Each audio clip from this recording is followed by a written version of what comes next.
Hello everyone, this is me, Mimo Chakravarti, and you're watching me on Bollywood Helpline. मैं कभी कभी खुद believe नहीं कर पाता हूँ कि देखिए इंडस्ट्री में आके 15 साल हो गए, बट चलो टचवुड, हॉन्टेड में सब कुछ राइट था, सोलो हिट, सोलो फिल्म थी, सोलो एक्टर की। मुझे ऑनेस्टली उस वक्त लगा कि चलो now I have entered the industry, अभी मुझे काम मिलेगा। नहीं, डायरेक्टर लोग नहीं फ़ोन करते, उनके असिस्टेंट्स फ़ोन करते हैं। निकालना होता है तब नहीं फ़ोन करते जब लेना होता है तब फ़ोन करते हैं। ऑफकोर्स एज पेरेंट्स उनको तो डेफिनेटली गुस्सा आता है, दुख लगता है, बट ऑफकोर्स वो अभी डैड से बेहतर और कौन जानता है। फुटपाथ में ही स्लेप्ट, उन्होंने पार्क्स में जो बेंचेस होते उधर उन्होंने पेपर डाल के अपने आप to cover himself in the cold, वो अगर सो चुके। एक बार भी मैंने ना मॉम डैड को बोला, ना उन्होंने भी ये एंकरेज किया। सलमान भाई has the one, he and Karan Johar, they are the only two have actually helped me. Salman भाई तो he loves dad a lot, and जब भी मैं अगर सलमान भाई को मैसेज करूँ कि भाई can I come and meet you, वो बोलते आ जा।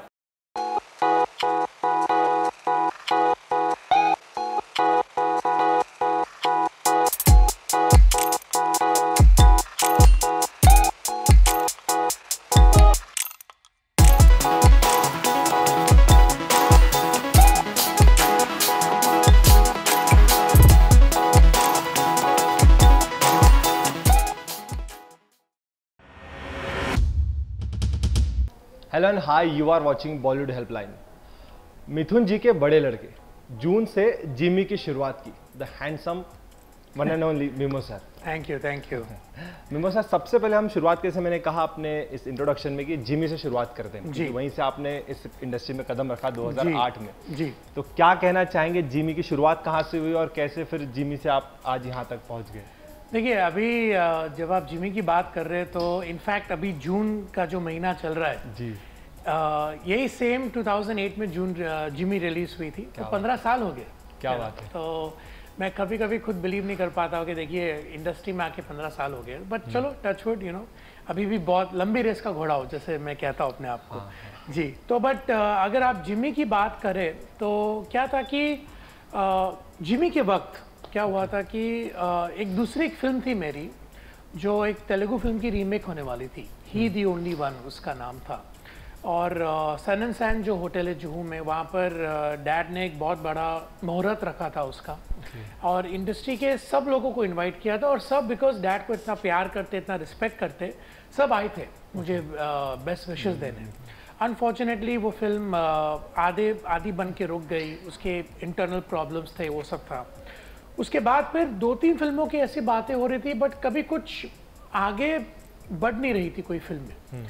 उसके बीच में जिमी आ गई थी एज अ सेवियर, कि जी हाँ, कि हमारे जो प्रोड्यूसर थे नवाब मलिक, वो चाहते थे कि जिमी वो बनाए, एंड ऑफ कोर्स हमें उस वक्त कहानी बहुत अच्छी लगी एंड सिचुएशन भी सही था, तो वैसे ही मुझे फिर जिमी मिली। इतनी अच्छी स्टोरी, मतलब किस तरीके से शुरू होते यहाँ तक पहुंचे।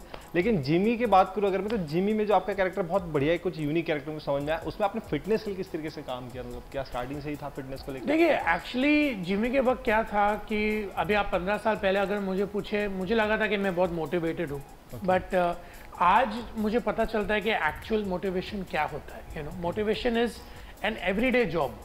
जिमी के वक्त मैच्योरिटी उतनी मेरी थी नहीं, अगर ऑनेस्टली अगर बोलो तो there were times when I was not taking care of my fitness, and मेरे जो लुक्स भी थे, मुझे लगा था कि if I have blonde long hair शायद मैं अलग लगूंगा, बट वो पूरा बैकफायर किया था, एंड बिकॉज देखिए क्या था कि I was not in touch with reality. अभी मैं ऊटी से आ रहा हूँ, ऊटी में 15 साल पहले, आज ऊटी बहुत बढ़ चुका है, when it comes to people and fashion and सोच, and compared to Mumbai, Ooty कुछ था ही नहीं। Mumbai is the heart of India, and when it comes to industry, fashion, clothing, style, सब कुछ मुंबई में था। तो मैं बहुत कट ऑफ था इन सब चीज़ों में, और मैं अपने बबल में रहता था कि देखो ये चीज़ अच्छी लगेगी, but of course when it came to the fitness, when it came to the fashion, when it came to the looks, सब बैकफायर क्यों किया? Because I was not in touch with reality. आज मैं समझ चुका हूँ कि देखो एक तरीका होता है, यू हैव टू बी। तो उस वक्त बहुत से मिस्टेक्स थे, बट आई एम ग्लैड कि वो मिस्टेक्स हुए, बिकॉज आज उस मिस्टेक्स की वजह से मैं इतना वाइज हो चुका हूँ। क्या बात है, जी। चलिए जैसे बात होगी अब जिमी की, अब मैं बात करता हूँ हॉन्टेड की जी, जिसमें मतलब कहेंगे कि आजकल फिल्म में बहुत सारे स्टार कास्ट होती है, बहुत सारी टीम, लेकिन वो एक आपकी ऐसी फिल्म थी जिसमें स्टार कास्ट नहीं, जस्ट आप ही हीरो थे। बिल्कुल बिल्कुल। तो कैसा रहा, मतलब उसका सफर कैसा रहा, कहाँ मतलब तो बहुत हिट। देखिए हॉन्टेड अब तक मेरी एक one solo bonafide super hit film है, जिसके लिए आज भी लोग मुझे इंस्टाग्राम पे उसके गाने भेजते हैं एंड फैंस बोलते हैं कि आपकी सबसे बेहतरीन फिल्म हॉन्टेड थी। तो I am really very lucky कि मुझे ये मौका मिला। And of course Vikram Bhatt sir, you know if you are watching this interview, thank you, because उन्होंने मेरे में बिलीव किया। यू नो उन्होंने बोला कि नहीं, I want to you know risk it. In fact मुझे याद है हॉन्टेड के I think it was the first day of shoot, हम लोग ऊटी में थे एंड बिकॉज पिक्चर 3D थी, तो it was a 3D film. तो हमारे जो DOP थे एंड जो हमारी क्रू आई थी कनाडा से, उनको वो 3D में वो थोड़ा प्रॉब्लम हो रहा था। You know initially where is new technology, you know difficult होता है। तो जैसे फॉर एग्जांपल एक शॉट है कि मैंने आपका ये कार्ड उठाया, ये शॉट मुझे 10-15 बार करना पड़ा था, बिकॉज हो रहा था कि यू नो कभी कभी एंगल सही नहीं है, लाइटिंग सही नहीं है, वगैरह वगैरह टेक्निकल। हाँ, कभी कभार मेरे से भी गलतियाँ हो रही थी कि यू नो मैं शायद खड़ा होके जो लुक दे रहा हूँ वो शायद ठीक नहीं हो रहा है। तो ऑफकोर्स बहुत नर्वस था मैं, you know I was very insecure and मुझे लग रहा था कि यू नो विक्रम सर ने मुझे अपॉर्चुनिटी दी है, एम आई लेटिंग हिम डाउन। फिर वो समझ गए because he is Vikram Bhatt. तो उन्होंने मुझे साइड पे लेके आके बिठाया, बोला कि मीमो, मैं जानता हूँ कि तुम नर्वस हो, मैं जानता हूँ कि you are very insecure right now, you might be thinking कि क्या मैंने तुम्हें लेके कोई गलती की कि नहीं, बट तुम्हें मैं ये कहना चाहता हूँ कि जब मैंने तुम्हें साइन किया, सब लोगों ने कहा कि मैंने सबसे बड़ी गलती की है तुम्हें साइन कर कर। बिकॉज जिमी के बाद हॉन्टेड के लिए साइन किया था, इंडिया की first stereoscopic 3D film. Vikram sir of course is a very big director, पर उन्होंने ये भी कहा कि मैंने तुम्हें क्यों साइन किया, because I believe in you, मैं बिलीव करता कि तुम में वो काबिलियत है कि तुम कर पाओगे, बस ये सोच के तुम अभी अपना काम करो। That really help me, because you no coming from Jimmy's loss, मुझे लग रहा था कि शायद मैं कर नहीं पाऊंगा, बट बिकॉज उनका सपोर्ट था, उनका स्ट्रेंथ मुझे मिला, उसके बाद फिर touchwood everything became one shot. You know फिर टेक्निकल जो टेक्निकलिटीज़ थी वो ठीक हो गई, मेरी उनकी ट्यूनिंग अच्छी हो गई मेरे और विक्रम सर की, और फिर उसके बाद you know everything became smooth. जैसे बात करो सर, आपने कहा कि 15 साल हो गए आपको इस इंडस्ट्री में, लेकिन जैसे जिन्होंने आपके साथ उस टाइम पे करियर की शुरुआत की होगी, जो आपके साथ में आए होंगे साथ, एज कम्पेयर टू आपको क्या लगता है कि जितना 15 साल में काम करना चाहिए था, क्या आप उतना कर पाए? बिल्कुल नहीं, बिल्कुल नहीं, बिकॉज आई थिंक के इसमें बहुत से फैक्टर्स हैं, बट सबसे बड़ा फैक्टर इज़ किस्मत एंड तकदीर। यू नो ये 15 साल के बाद मैं ये समझ चुका हूँ कि आप जितने भी टैलेंटेड हो, आप शायद दुनिया के सबसे बेस्ट एक्टर हो, पर अगर आपकी किस्मत में नहीं, आपको नहीं मिलेगा। You know I believe that क्या है। पर ये भी मैं बिलीव करता हूँ कि एंटरटेन करना मुझे बहुत अच्छा लगता है।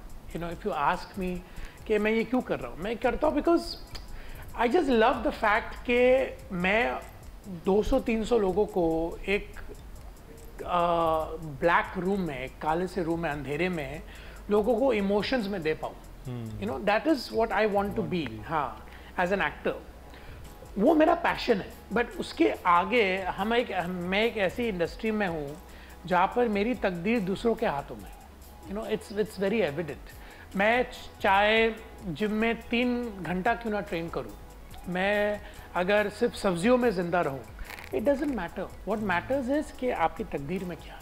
You know I do believe in my self, of course मैं बिलीव करता हूँ कि कभी ना कभी मेरा मौका आएगा, बट जब तक नहीं आएगा I have to keep hustling. बोलते हैं ना कि यू हैव टू, बोलते हैं ना, एक कहावत है इंग्लिश में, that greatness comes to those who hustle while they wait. That means that कामयाबी आपको तभी आएगी जब आप इंतज़ार भी कर रहे हो और उस इंतज़ार में आप मेहनत भी कर रहे हो, जो बहुत डिफिकल्ट होता है। You no you get up every day and आपको लगता है कि यू नो आज भी मुझे वही मोटिवेशन से करना है, बट जब आप कर पाओगे, that is when you succeed.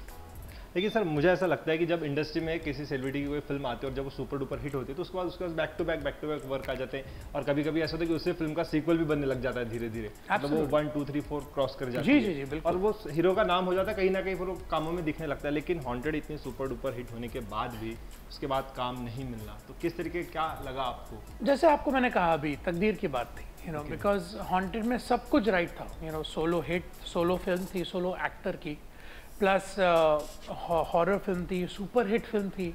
तो मुझे ऑनेस्टली उस वक्त लगा कि चलो now I enter the industry, you know, अभी मुझे काम मिलेगा, बट नहीं मिला। उस वक्त मुझे बहुत ये कंफ्यूजन होता था, गुस्सा आता था कि यार मैं हिट होने के बाद भी मैंने क्या गलत किया, यू नो। बट जैसे अभी आज आप अगर मुझे ये पूछ रहे, मैं आपको ये बोलूँगा किस्मत की बात है, तकदीर की बात है, यू नो। आप देखिए, अगर आप कुछ अच्छा करते हो, ऑटोमेटिकली आप क्यों कर रहे हो? बिकॉज आपको पता है कि इसका फल अच्छा निकलेगा, यू नो। आप क्यों पढ़ाई करते हो एग्जाम्स के लिए? बिकॉज आप चाहते हो कि आपको 100% मार्क्स मिले। पर जब आपको 60% मिलता है, यू स्टार्ट क्वेश्चनिंग कि मैंने गलत क्या किया। उस वक्त मैं ये बहुत सोचता था, यार मैं क्या गलत किया, मैंने सब कुछ सही किया इस फिल्म में, अभी भी मुझे काम नहीं मिल रहा है। But today I am like, you know, चलता है भाई, तकदीर की बात है। उस वक्त नहीं मिलेगा, आज मिलेगा, आज नहीं मिलेगा तो कल मिलेगा। क्या बात है। लेकिन सर, जिस तरीके से आज आप कॉन्फिडेंट है, मोटिवेट है बहुत ज़्यादा कि चलिए जो होगा देखा जाएगा, बिल्कुल। तो लेकिन एक टाइम ऐसा था जिस टाइम पे आप थोड़ा कहीं ना कहीं डिप्रेशन की तरफ भी चले गए थे। बिल्कुल। तो कैसा दौर था, क्या रहा सर उस टाइम पे? देखिए, एक चीज़ है कि यू नो, आई थिंक ये एक स्टिग्मा है। आई थिंक मुझे ये क्लियर करना है सब लोग के साथ। ऑफकोर्स आपके थ्रू मैं ये कर पाऊँगा कि लोग बोलते हैं कि डिप्रेशन के बारे में बात करना is not a good thing, क्योंकि आप अगर डिप्रेशन के बारे में बात करते तो आप वीक इंसान हैं, यू नो। ये डिप्रेशन एक फीलिंग है, एक इमोशन है। आई थिंक मेरे अलावा आई थिंक हम सब उस डिप्रेशन से गुजर चुके हैं। शायद हमारे लेवल्स ऑफ डिप्रेशन ऊपर नीचे हो, you know, but depression is something we all go through, and उसको कोप करना, उसको एक्सेप्ट करना, उससे बाहर आना, I think that's the real story, you know. क्योंकि मैं आपको अगर कहूँगा कि देखिए भाई, मैं तो कभी लाइफ में कभी दुखी था ही नहीं, वो झूठ होगा, you know.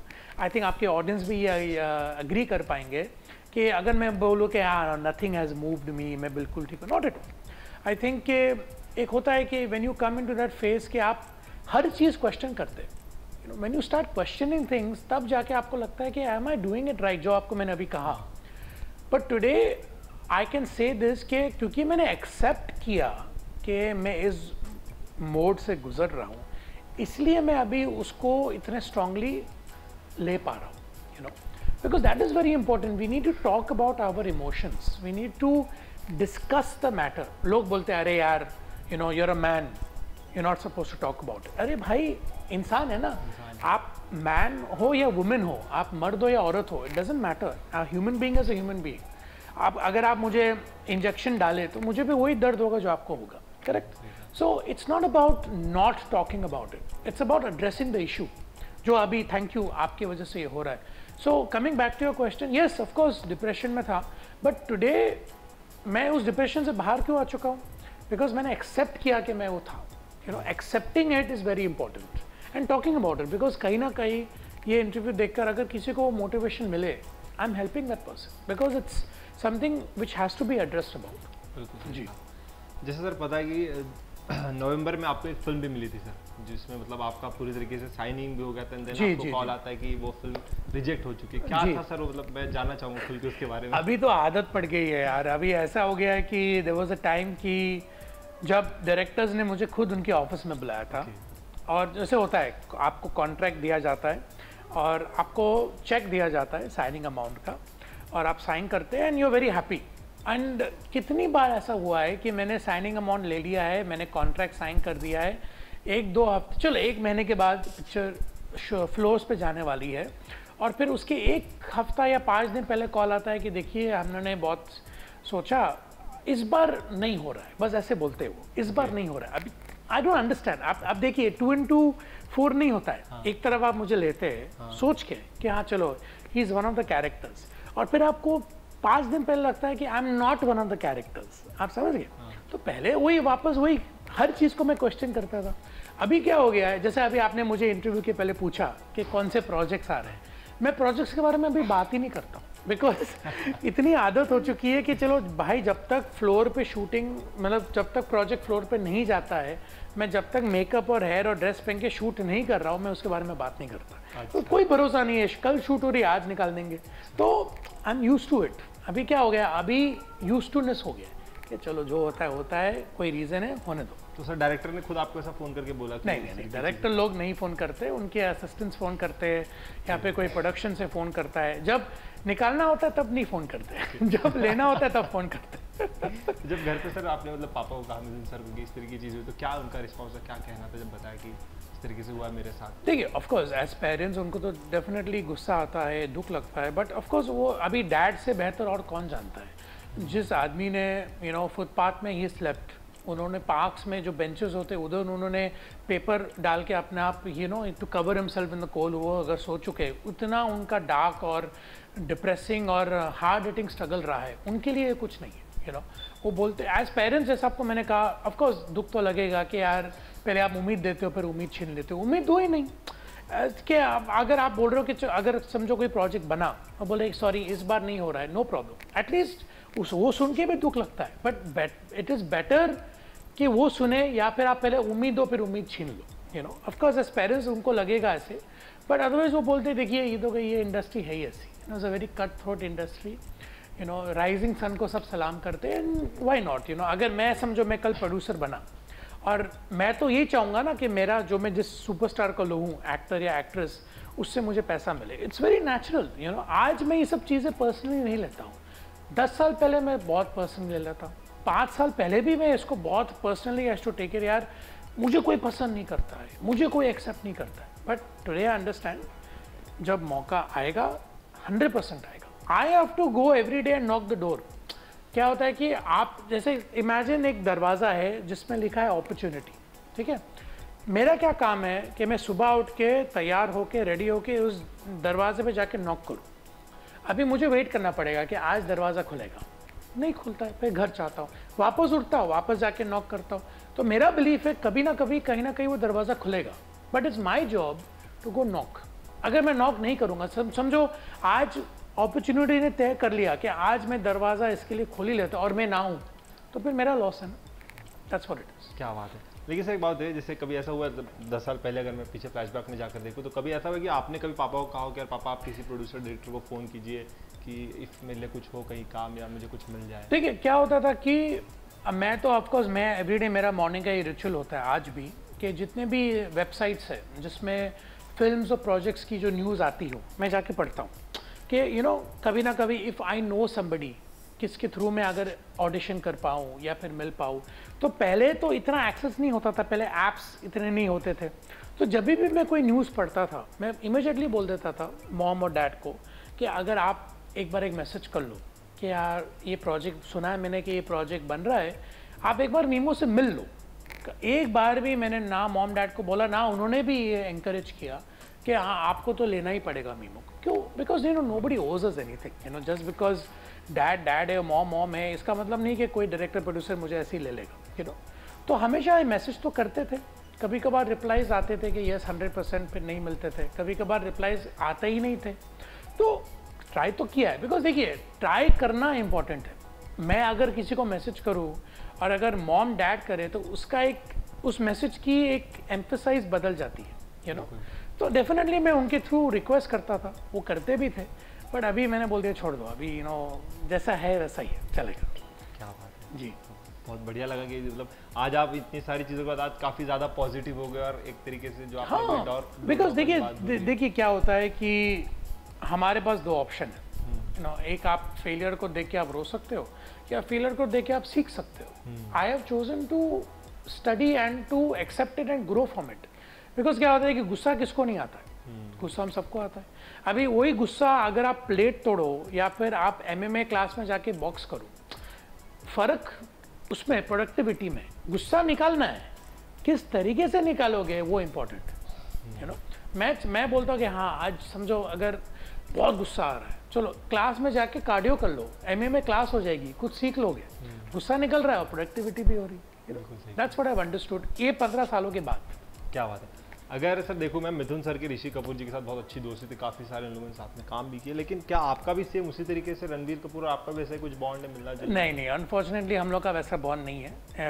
I don't know him that well, ना ही नोज मी, बट ऑफकोर्स मैं उनका बहुत बड़ा फ़ैन हूँ। He is my peer, but I believe कि आज जो सक्सेस उन्होंने पाई है वो खुद अपने काबिलियत की वजह से पाई है। He is a bona fide superstar because he's such a good actor because he's so complete.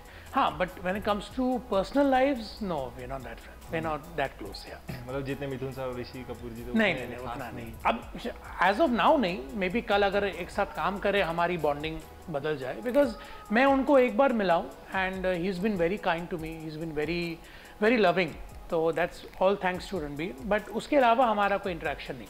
अच्छा, क्या बात है. और जैसे मैंने मतलब पढ़ा है कहीं पर, सुना भी है कि आप ऋतिक रोशन के काफ़ी बड़े फैन. अरे ऑफ कोर्स इनफैक्ट मैं ये बोलना चाहूँगा कि डेस्टिनी, मैं जब ऋतिक रोशन को मिलूँगा, ऋतिक सर को जब मैं मिलूँगा, मैं फर्स्ट चीज़ उनको कहूँगा कि सर आज जो मैं इंडस्ट्री में होना मैं आपकी वजह से हूँ, and I will tell you why. कहो ना प्यारे लगी थी, हम सब जानते हैं कि he became an overnight sensation, superstar बन गए थे, इतना बड़ा, तो इतने बड़े स्टार बन गए थे. तो उस वक्त क्या हो रहा था, back to back, because Hrithik Roshan Rakesh Roshan के बेटे हैं, तो ये निकल गया ट्रेंड के जितने भी स्टार किड्स है, sorry not star kids, I will change the word, जो डॉटर्स एंड सन्स और नीसेस और नेफ्यूज है जो इंडस्ट्रीज है, वो सबकी लॉन्च पैड अभी हो रहा था.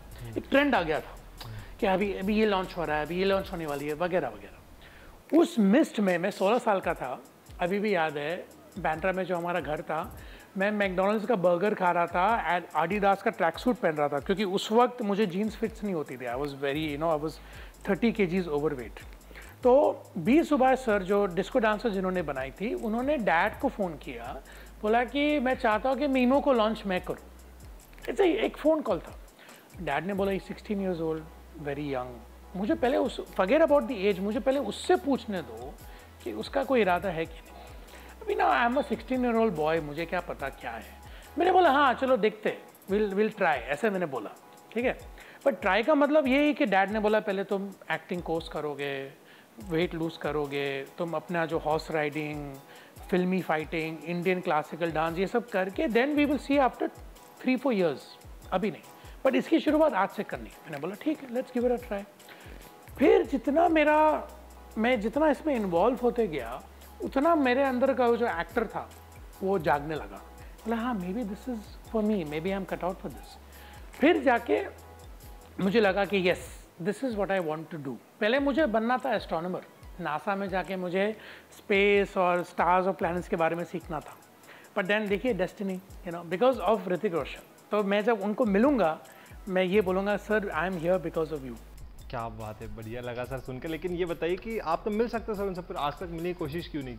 नहीं देखिए, अभी Rakesh sir of course he knows dad, उन्होंने काम भी किया एक साथ, but I don't want to be one of those guys के I think I take this into stride कि यार जिस दिन मैं मिलूंगा ना, मीमो चक्रवर्ती बन के मिलूंगा, सेम लेवल का, सेम कि ऋतिक रोशन एक तरफ, मीमो चक्रवर्ती एक तरफ. उस वक्त जब हैंड शेक करूंगा ना, like a fan meeting his idol, तब एक अलग फीलिंग होगी.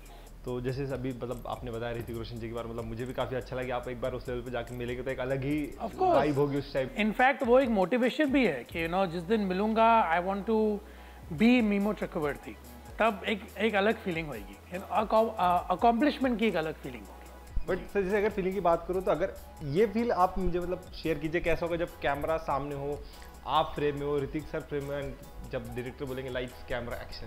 मैं तो पहले ऐसे रहूँगा, मैं हंसते ही रहूँगा, मेरे फेस में ऐसा एक ग्लो रहेगा कि जो एक बोलते हैं ना कि your dream come true moment, कि अभी भी मुझे अभी भी याद है.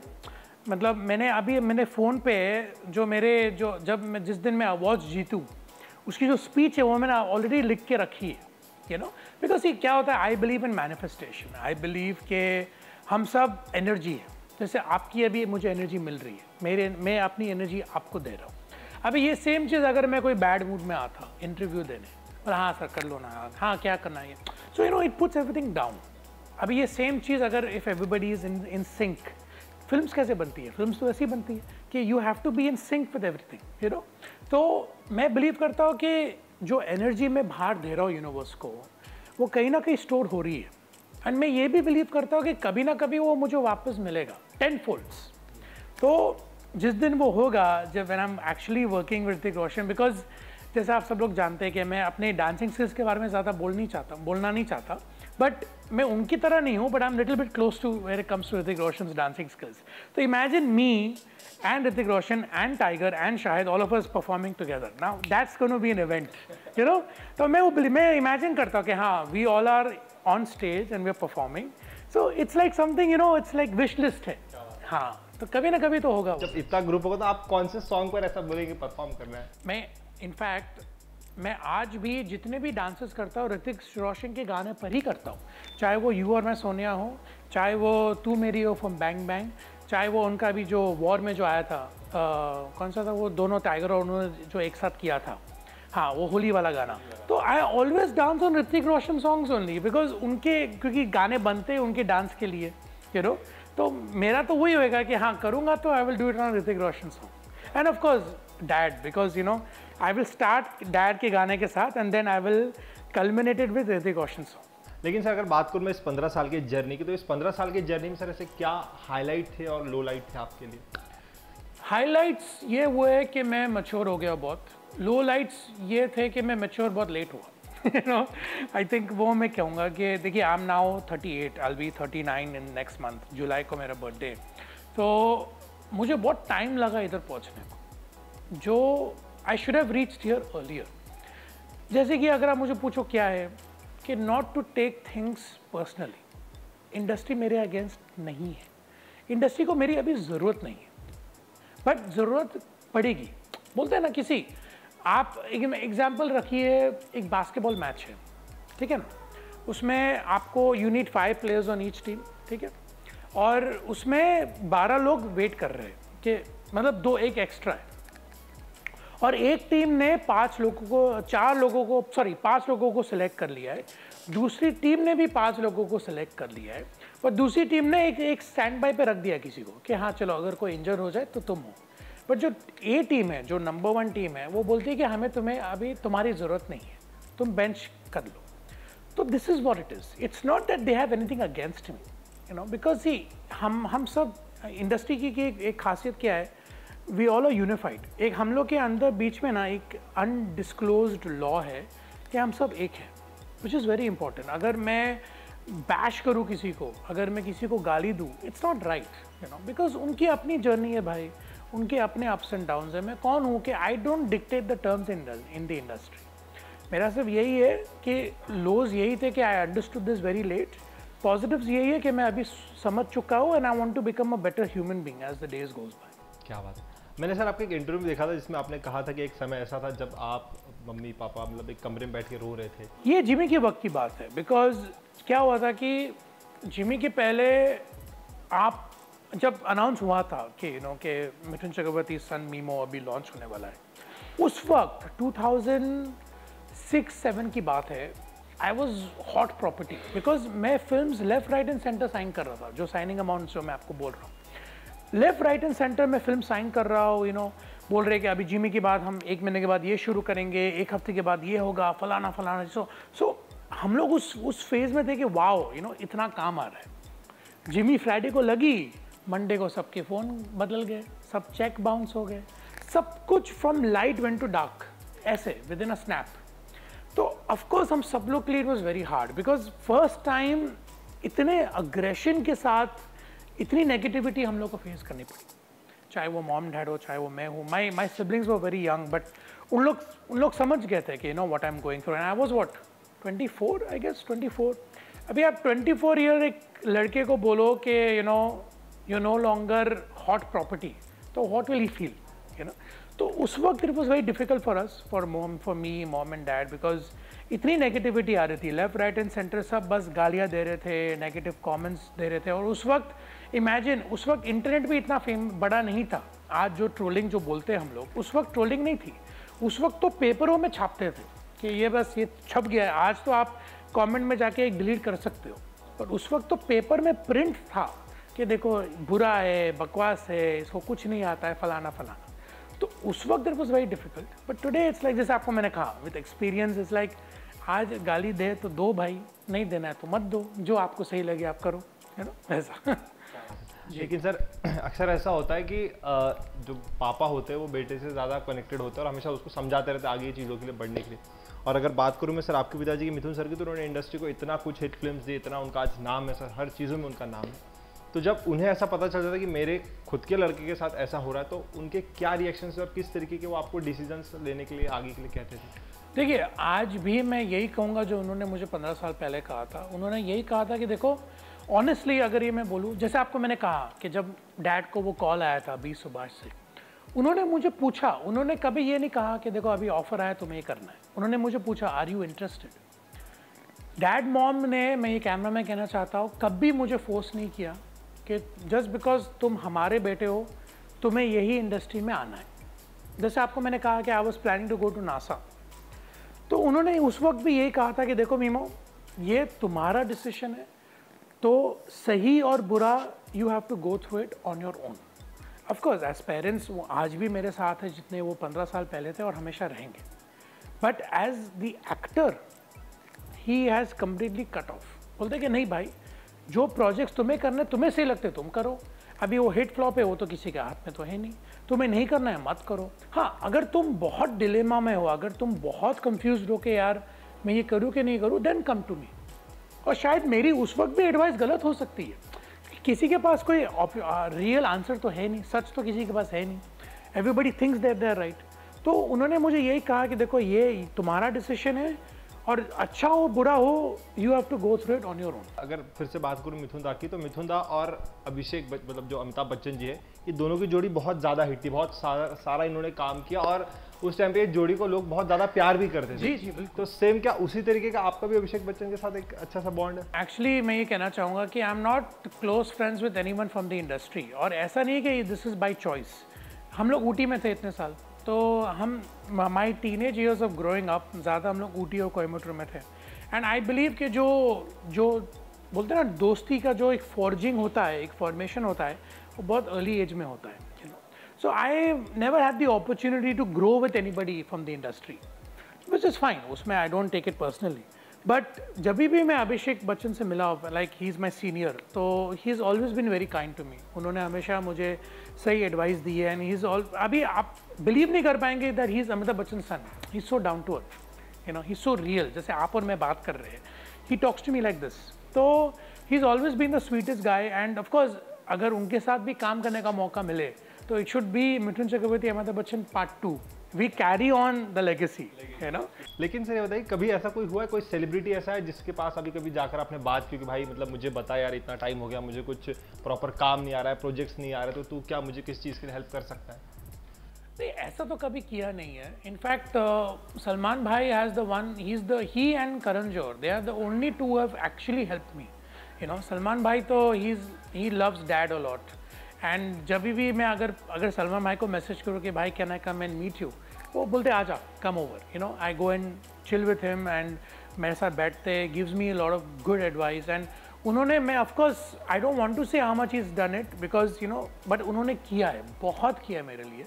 अनफॉर्चुनेटली वो प्रोजेक्ट्स कभी यू नो किक ऑफ नहीं हुए और कभी कभी वो प्रोजेक्ट्स बंद हो गए, बट सलमान भाई हैज़ रियली पुश्ड मी, उन्होंने बहुत मेरे लिए हेल्प किया। Karan Johar who has gone out of his way to do help me, and Namashi मेरा जो भाई है, उन्होंने कितने लोगों से मुझे मिलवाया, कितने लोगों से मुझे कनेक्ट करवाया, कितनी एजेंसी से बात करवाई। So these two have really gone out of the way. Of course जैसे आपको मैंने कहा, किस्मत की बात है। ये बताइए सर कि अब आगे से अभी फिल्म जो भी आई थी आपकी जोगीरा सारा, उसमें आपका ट्रांसफॉर्मेशन बहुत मतलब एकदम कमाल का लगा है। वो किस तरीके का ट्रांसफॉर्मेशन था, कहाँ से शुरुआत हुई वो कैरेक्टर की और कैसा रहा जर्नी? देखिए, इसका एक मस्त, एक वेरी यूनिक बैक स्टोरी है। जो हमारे जो फिल्म के जो कास्टिंग डायरेक्टर है, उनका नाम भी जोगी जी है, जोगी है उनका नाम, तो हम उनको रिस्पेक्ट से जोगी जी बोलते हैं। उनके पास मैं गया था आई थिंक 2019 में, क्योंकि अभी आजकल क्या ट्रेंड हो गया है कि अगर आप डायरेक्टर प्रोड्यूसर्स को जानते भी हो, आपको पहले कास्टिंग डायरेक्टर से मिलना पड़ता है, यू नो, एंड उनको मिलना डायरेक्टर प्रोड्यूसर से भी और डिफ़िकल्ट है, you know. But Jogi ji was very kind to me, तो मैंने मैसेज किया कि सर मैं आके आपसे बस मिलना चाहता हूँ कि कुछ प्रोजेक्ट्स हो, जो भी हो, क्या रहता go and show my self. तो मिला सर, तो मैंने बोला सर आप देखिए किधर भी आपको लगे कि मैं फिट हूँ, आप मुझे डाल दीजिए उसमें। ठीक है, मैं बोलता हूँ, बोल के छोड़ दिया जैसे होता है। 1 साल के बाद जोगी जी ने मुझे कॉल किया, अपना जोगीरा के लिए। ने बोला कि मीमो एक प्रोजेक्ट आया मेरे हाथ में, आके मिल मुझे। ठीक है मैंने, तो उन्होंने मुझे कहानी सुनाई। मैंने बोला सर बहुत अच्छा प्रोजेक्ट है, ये है वह। बोला कि पहले इसका ऑडिशन कर ले, लेट खुशान नंदी अगर सेलेक्ट करेंगे फिर मैं तेरे को आगे बताता हूँ। तो मैंने वही किया, इवेंट उनके ऑफिस में मैंने ऑडिशन किया, फिर खुशान नंदी को मिला वो ऑडिशन, उन्होंने सेलेक्ट किया, उन्होंने बोला हाँ अभी I like Mimoh, let's take him. फिर मैं इस फिल्म के लिए सिलेक्ट हुआ थ्रू द प्रॉपर वे। तो ये मैं क्लियरली बोलना चाहता हूँ, इट्स नॉट कि डैड ने कॉल किया खुशान नंदी को या फिर किसी और को, I got it as any other actor, as any other struggler. तो वो मिला। तो फिर उसके बाद फिर हम लोग ने, I think this was 2 days before lockdown, हम लोग लखनऊ में शूटिंग कर रहे थे, 2 दिन ही शूटिंग हुई हमारी जोगीरा की, मेरी, नवाज सर, रोहित की। तो हम लोग कर रहे हैं, बहुत अच्छे से जा रहा है।